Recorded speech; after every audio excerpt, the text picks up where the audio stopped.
Hi everyone, Kelly Bear here. Welcome to my channel. It is finally spooky season. Oh, I'm so excited. This is my first video of October. I am so here for the season of the witch, Halloween, Samhain, the real like autumn in full swing vibes. You know, it's really starting to cool down now. We're really seeing those gorgeous warm tones of the leaves turning. It's starting to feel a lot cozier. The evenings are drawing in. It is scrumptious. I love it. So today I'm going to be sharing with you five decks. That's a good number actually, isn't it? 5 decks that I have pulled out to work with or potentially work with throughout October. And the reason I ended up going with 5 is because I had a bit of an overwhelm situation. So 2 weeks ago I was a guest on Anna Astral Lady Tarot's channel. We did a live and we were doing readings for our favourite fictional spooky characters from like TV and film. And so I thought, right, well, I need a couple of spooky decks to do those readings because of the theme.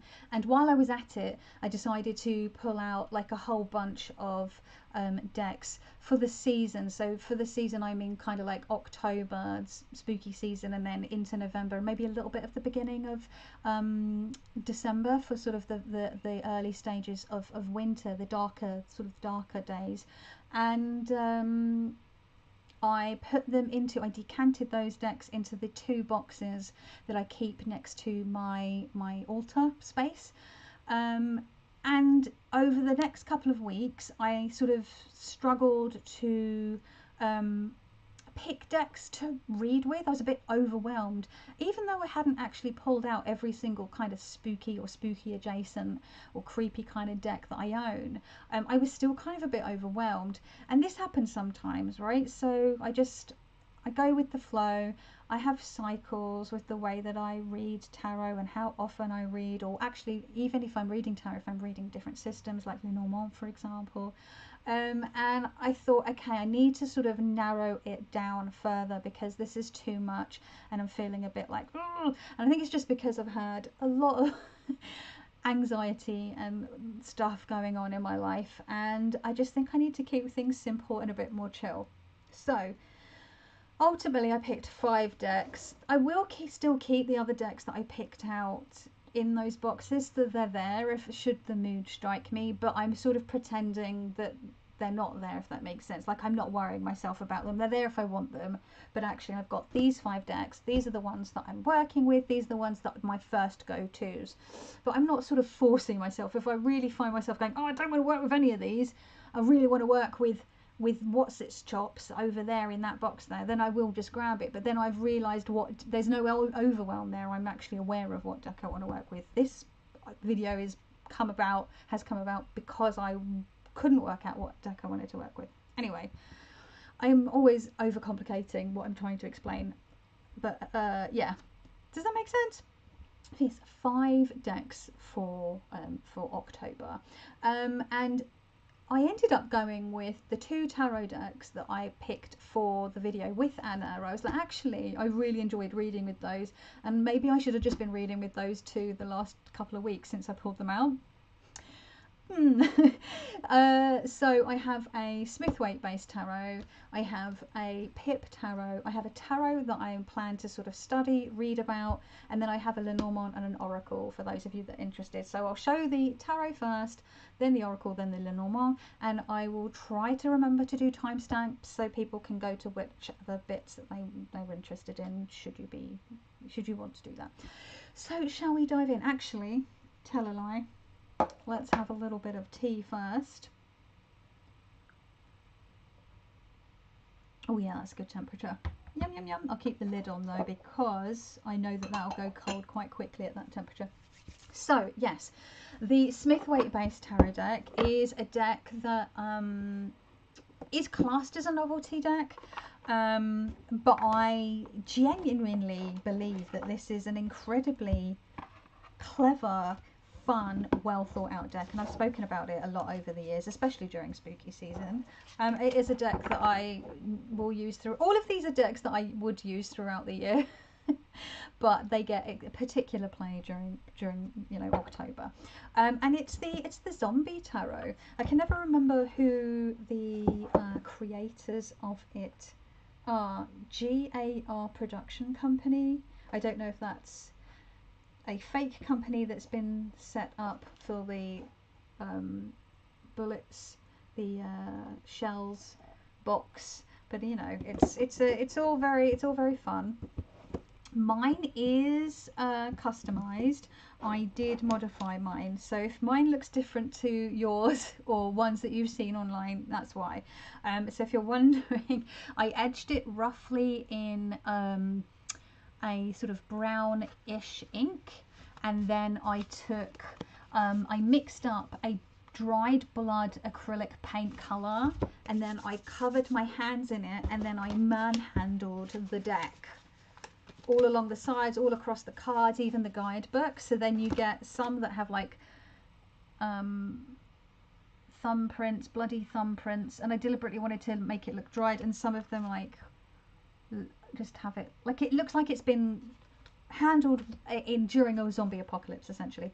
And then I also took some neon yellow acrylic paint and fondled it with that, and splattered some of the yellow across the backs as well, so it looks like the toxic sludge. It's not going to show up very well under this lighting, but that is a neon yellow. So it looks like the toxic sludge that has caused the zombie mutations and has got everyone eating everyone else's brains. So yeah, that's, I just couldn't help myself. I just thought it would just be an extra fun little thing to do. And it makes it feel really personable. It does obscure some of the imagery, but not extensively so. Anyway, so yeah, this deck is really fun. It's all mid 20th century style art. It's very kitsch, very tongue-in-cheek. But when you come to read with it, come on camera, when you come to read with it, you realise just how well thought out it is. And there's some particular favourites. So the wands are still called wands. We have hazards are pentacles. I believe the hazard sign wasn't invented till the 1960s, and a lot of this is very 1950s artwork, so technically didn't exist, but that's me being a pedant. The cups are still called cups. Right, let me find it for you. We need an example for people. So we go. And swords are still called swords, but they tend to be, often tend to be firearms. Make of that what you will. I'm not a fan of firearms, but in the zombie apocalypse, you know, it feels like that's something that people would go to protect themselves, I guess. It makes me think of The Walking Dead, honestly. And then we've got some really interesting interpretations of certain cards. So here we have the Strength card, which is one of my favourites. Where is it? Let me find. We've got the World, which we've got the world burning on fire, and then people in a bunker under here, which feels very, yeah, very apt. I really enjoy the Judgment card, the Devil, the Mage. They're all good, but the Mages are particularly good. I probably should have pulled some of these out to show you, for those of you who've not seen. But let me see if I can find like Judgment. The Lovers is fun. Judgment. The Fool is pretty fun because you've got this man heading off to the cemetery to lay a wreath and maybe have a little lunch by his loved one's grave, and you can see a zombie hand coming up, which I think is a very fun interpretation of the Fool. The Eight of Hazards, just, I don't know, just always tickles me. This was the one, this is a really neon yellowy green, and this was the card that inspired me to put the Toxic Sludge on my deck. Let me see if I can find it. Of course, I've probably gone past them. The Tower is particularly fun. This was a card that came up in the video with Anna, where we've got this lightning striking the tower, and you've got these people that seem to be having like a bit of a cocktail party, and then like the zombies break into their apartment. Oh, here we go. Here's Judgment. There we go. Judgment. I mean, this all feels very, you know, a bit too on the nose for where we are currently in the current climate. But yeah, it's fun, but it's very, very smart. And like I said, I read with it for the video that I was invited to do with Anna, and I just thought, yeah, actually, as a Smithwaite based deck, I'm just gonna stick to it, I guess, because it's great, and I've had this deck, God, at least a decade now. Where does the time go? The next one is a pip deck. It's not a Marseille, but it is a pip deck. As we always say, all Marseilles are pips, but not all pips are Marseilles. And this is Le Tarot Interdit Vampiria. This is by Victor Dixon. And then we have, I think that's the writer, and then we have Emmanuel Igard and Nicolas Chamonot. This apparently is based on a book series. It's French, the deck is French, the guidebook is French. I haven't read those books. I did hear when I've talked about this deck before, someone did tell me that there's grumblings about it being translated into English, which would be great. I don't mind having the French deck, but if the books become available, it's going to give more context to me for the choices in the deck. You do get extra court cards. You get like extra knights and extra pages, and then you get like a what's kind of like a king and queen, but they're named something else. So I've got these ones put aside because these are the ones that I'm not using court card wise. I did have them all in at one point, but I've because they have one masc and one femme presenting of each, but I've decided that that's like it was more for Anna's video. I was like, I don't want to have like too many courts in there actually, so I decided to narrow it down to 16 courts instead of having all these extra ones in. So but what I like about this deck is that it's vampires. It crosses loads of different sort of times historically, so you've got contemporary looking images and then more historical looking ones. I mean, the Temperance is probably one of my favourite Temperances of all time because it looks so much like Grace Jones, and I love Grace Jones. We've got, let's see, so I'll show you. So here we go. Here's a pip card. So we have the 8 of Wands, or I guess the 8 of Stakes. Here we have a Knight. Come on, camera. And I also like that we get different like skin tones. You don't really get different ages or any real like body diversity. Everyone's very young looking and very pretty, and that very sort of classic vampire kind of vibe. But we do see queerness represented, and we do see people of different skin tones represented. So here we go. So as you can see, it's not laid out in a Marseille what's the word I'm looking for, brain. It's not laid out in the same way as it would be if it was a Marseille card, essentially. I can't think of the word I want to use. We have the coins or the silver. The coins are all the same. I have the eyes in. And I just really like the characters. There's some really great characters in here. There's some sort of swashbuckly kind of folks in here. So here we have a Lover's card, which seems to include people from like in really like historical dress, and then more like contemporary dress like jeans and t-shirt, for example. The cups are called mirrors, which I quite like for a vampire deck, seeing as they don't have reflections according to a lot of the lore. So for example, here we have the 7 of Cups. And we're getting all of the sort of those choices, those delicious temptations are reflected or showing up in these magic mirrors, which I quite like. You know, so here we've got like this. So we do here. It's a bit different, right? Because we've got the hand giving and the hand receiving. So it's not a true like. This is more like pips with feeling on there, and some of them are just a bit more straight up pippy, like the swords that I showed you, or the wands there. I do love the Death card. It's pretty metal. Yeah, I just really enjoy it. And oof, yeah, this one always gets me, like gripping this. Oh, ouch! What, you don't need to be doing that, which I guess is a really great way of interpreting the Eight of Swords. Like, you're doing that to yourself, babe. So yeah, I just really enjoy it. So here we've got like a more sort of historical 18th century vibe, very sort of French 18th century.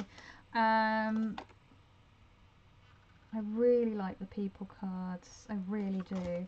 Let me see if I guess other ones, but yeah, everyone's very skinny, very pretty.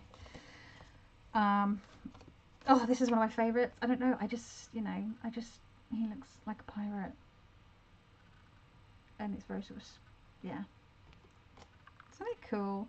Can you see the, like, this, the constellation, come on camera, is reflected. There we go. So yeah, it's very cool, very cool. And oh, and this one, which makes me it gives me Lost Boys vibes. Some people say Spike from Buffy, but to me, this is Lost Boys for sure. I guess you could say it's both. Why not, right? Oh yeah, why not? The moon card with the claw coming up is pretty fun. And look at these, like, gnarly, like, were type creatures or demons. I'm into it. I'm into it. Actually, funnily enough, I played a D&D one shot last night with some friends. I was a werebear, and I ended up having to fight a werewolf that was like a weird, fucked up werewolf that didn't look quite right and sounded like it had kind of too humanoid in the face to look like a proper werewolf. And actually, now that I'm gonna have to send a picture to the DM to let them know that, hey, I found the character that we were fighting in the game last night in a tarot deck. So yeah, anyway, so I've just waffled on ages and ages about this, but I really enjoy it.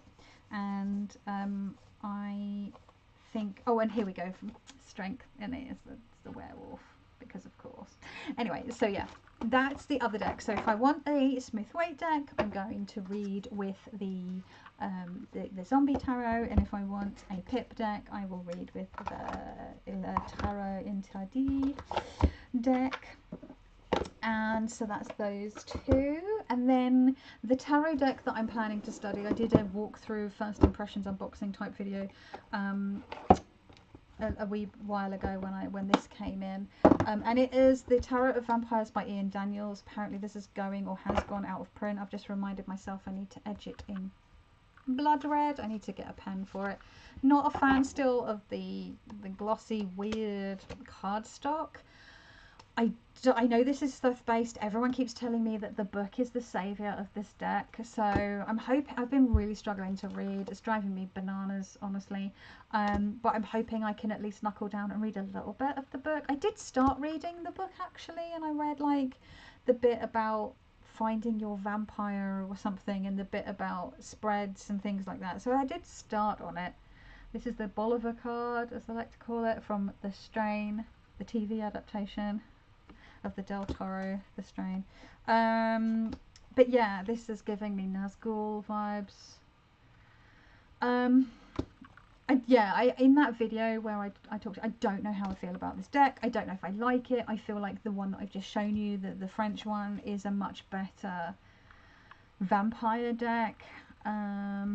This, you know, I wanted to like this more than I did, but I might feel differently once I have read the book and maybe read with it a little bit. So yeah, that's that one. And it kind of, once it was going out of print, I was like, just shit or get off the pot, because otherwise I'm not going to get a chance to, or I'm going to have to like pay a ridiculous amount of money for a deck I might not actually enjoy. So yeah, it's all very overly oh yeah, oh, you know, blood dripping out of their mouths. It's all very overly dramatic. It feels very like 90s goth, which, you know, is my era. The bleeding eyes, it's all a lot. So we shall see.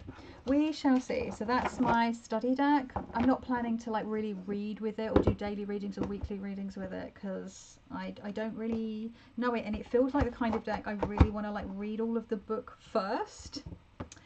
So that's what's happening. Then the oracle. Okay, I have used this oracle on and off throughout this year. I did actually, it was lovely. Tegan over at Cosmic Creepers Tube was doing doing a bit of a de-slash of her decks. I'm just gonna have a bit more tea. And she did a live, I believe it was live, yeah, it must have been live, where she was asking who, like, would anyone want them, or she was showing what she was going to be selling or gifting. And it was one of them that came up was the Halloween Oracle by Stacey DeMarco, and this has kind of been on and off my wish list for a really, really long time, and I've never like picked up a copy. And every Halloween I like to try and treat myself to a spooky season deck.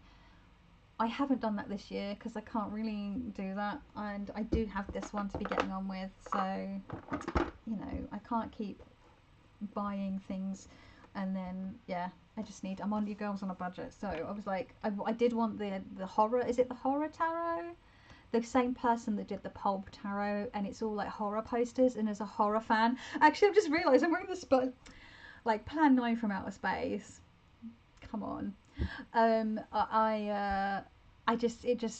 It's just so perfect. I love it. But yeah, I can't, after like my holiday to Scotland and Christmas coming up, I was like, I can't really spring for that. And like I said, I did get this one, so this is going to be my Halloween treat to myself. Trick or treat. It's probably going to feel more like a trick, I have to say. But yeah, and so what was I saying? I said, oh, I would totally love that deck, and Tegan was like, fine, it's yours. And she sent it to me, and she was like, you can just have it, you don't have to buy it off of me. And I was like, well, no. So I sent her a deck and made a pouch for it in return, because that's how I do. So yeah, so she got the Oracle of Black Enchantment Samhain edition, and I got this, and I've been really enjoying it. It's kind of cheesy, and I actually pulled, this is the card that I pulled for my game last night during the game that I was playing, and actually was very on the nose, funny enough, so that was fun. I'm going to put that back in actually. But yeah, it's just kind of a fun, cheesy, it's very glossy cardstock, but I do enjoy the imagery, and like I said, I've used it. When did we do this? What, maybe May? Sometime in the spring, I think it was April, May, and so I've had it since then, and I have pulled cards from it. This is a card that's come up for me before. But I'm keeping it out full time for spooky season, and there's several skulls. I think there's like 4 different skulls cards, which I've heard some people say they don't enjoy, but it doesn't bother me, honestly, because I love skulls. I love skulls so much I have them tattooed on me. Trick or Treat, I really enjoy that. This feels a kind of like it's got like a cross between Bubba Studios and like that old school kitschy Halloween vibe, which I like. Let's see, what else have we got? We've got a black cat. Can't have a Halloween deck without a black cat, can we? Here's another skull. Keep that out. Let's see, another skull. I think there's 4. I really like this one. It makes me think of like the ghost of future yet to come in like a lot of the, you know, TV and film adaptations of A Christmas Carol. I nearly said the Muppets Christmas Carol, because to me that's the definitive version. I watch it every December without fail, usually on Christmas Eve. So I've got to the point where my brain wants to call the story like as if the Muppets were the ones that wrote it, like the Muppets Christmas Carol. No, it's Charles Dickens' Christmas Carol. Ah, there's another skull. Oh no, there's another skull. There's 5 skulls. Barmbrack. Fun fact, when me and my spouse were away, we stopped off part way to Scotland, and on the way back at their parents' house, and their mum just loves to cook. She's a feeder, which I super appreciate, because I am too. I love to cook and bake, and she loves to cook and bake.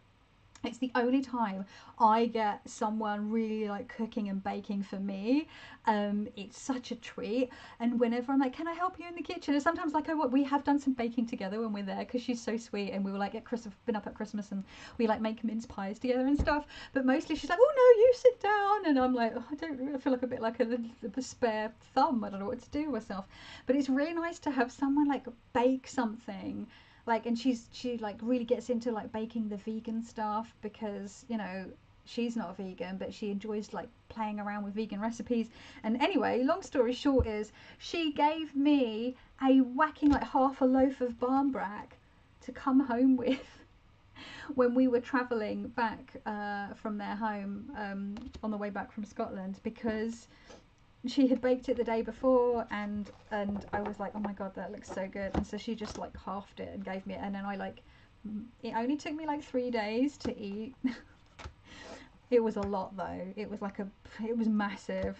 Oh, we got a jack-o'-lantern, or a pumpkin. We just call them pumpkins here in the UK. We don't really call them jack-o'-lanterns. It's just a pumpkin, isn't it? I guess there's a skull in this card because there's a skeleton and then there's a skull. Let's see, is that all the skulls? The lamp. I already showed that one. Dawn. I do like the cauldron one as well. It's an interesting shaped cauldron. So yeah, hang on. Let's see. So we've got 1, 2, 3, 4, 5 skulls, but we have. This one's called the Underworld, so I think the pomegranate is meant to be the main feature of that. And then this one is called Skeleton. So then obviously there's the skull is like part of that illustration. But then these are the 4 the skulls. So we've got Skull of Stars, Infinite Possibilities, Skull of Flowers, Creating Through the Ashes, Skull of Darkness, Blind Spots, and then Skull of Light, Illumination.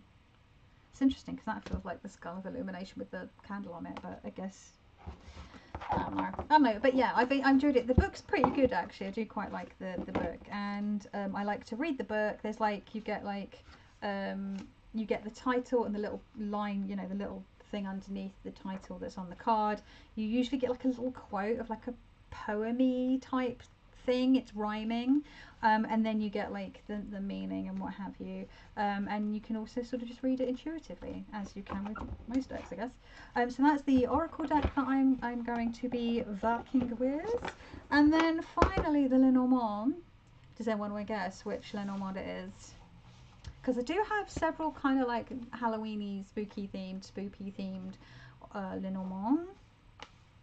I think most of you who saw any of my videos from the end of last year and the beginning of this year will know it's the Brown Witch Lenny, by Krista, aka Auntie K. This deck, my god, I haven't been reading Lenormand much lately, but when I do, it's this or the Lilac Lenormand by Logan.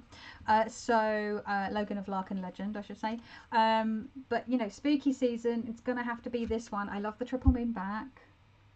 I love all the like the people in the like the courts showing up in the actual cards. Which, and I've spoken about this when I wasn't sure how I'd feel about it, but seeing how Krista talks about it in the guidebook, which is the guidebook's really great, and her like reasoning behind it, like it just makes so much sense, and I really enjoy what she's done with that, and I've come to just really enjoy it. We have the clouds. I come to really enjoy this particular aspect of this deck. Oh my god, I know I talk about him all the time, but I love him. This Lilies guy, I love him so much. I just can't explain it. I just love him. Like, I even get a little bit tearful when I see him because he's so... I just want to, like, hang out with him so bad. Is that weird? Look, we've got more little pumpkins, the little mice and the pumpkin. Like, isn't that cute? It's just... It's so cute. It's just so... Ugh. And we've got a bear. So we love the bear card. Bear catching a salmon. Boop. We've got lots of sassy witches in the fun striped stockings and the witchy hat. Let's see. Let's find another witchy hat one. There's loads. I mean, obviously there's loads. I have the dog but there's also like the familiar, which has a cat on it. So there's alternative cards for this deck as well, which is really cool. I love the tower. Look at this wonky spooky tower. Well, if my camera will. And there's like, you can see there's like a cat, there's candles in the doorways, and then there's like the silhouette of like a cat or something. Like there's like silhouettes in the windows. It's very cool. And the book is a grimoire because of course. So yeah, that's the one for October for sure. That was like a no-brainer for me. Usually before I had this, it would be the Spooktacular Lenormand, which is by the same creators of the Terra Serene and the Marshmallow Marseille, so Wandering Oracle. But yeah, I got this one around September, October last year. I love it. So those are my 5 spooky season decks. Like I said, I've got other ones put aside in those boxes, like my Halloween tarot, you know, the classic Halloween, sort of kitschy Halloween tarot. I've got like the Oracle of Black Enchantment and my Mildred Payne Secret Pocket Oracle, obviously, because I've got my classic Triumphe. I usually use my Paradoxical Rose, but usually around this time of year I do switch it out for my classic Triumphe because the colours just feel more like this time of year. So yeah, there's other options. There's like the Shadowland Lenormand, the Polka I've kept in here, but I'm actually tempted to pull that one out as well because Polka. But these are the ones that I'm going to have literally out, not in a box, right next to my altar to grab, to read, to work with, to study, and etc. Wow, so I got that done in 30 minutes. I feel like that's a record for me. That's pretty good. Anyway, I shouldn't extend it by like suddenly daydreaming. No one wants to watch that. So yeah, if you have watched this, I hope that you enjoyed it, especially if you've made it this far. What spooky decks are you working with this season? Do you love this time of year? Do you hate it? Also, by the way, can you see I got little pumpkin charms, and then I put jump rings on them so I could attach them to my earrings. So cute. I just love this time of year so much. I can't even. I'm gonna like just try and get a bit of joy out of things because God knows it can be really hard to right now. So I hope that wherever you are watching this, I hope that you are safe and well. I really appreciate you taking time out of your day to watch and or listen to me waffle on about this here tarot stuff that we all enjoy. And yeah, let me know what you're reading with in the month of October. I always like to, especially if it's a deck that I've not heard of before or I don't have, like decks that I'm interested in. If you have the Horror Tarot, if you have the Jack-O-Lantern Tarot by Lo Scarabeo, or if you have the Trick or Treat Tarot by Barbara Moore, I can't remember who the illustrator is, but I think that might be a Llewellyn deck. Let me know how those read for you, because those are contenders for me for other spooky decks I would like in my collection. I'd like to see more spooky like Pip and Marseille decks as well. That would be cool. Anyway, I'm distracting myself. I'm very sorry. I will see you in the next one. I hope you're safe and well. Love you. Bye bye bye. Ciao.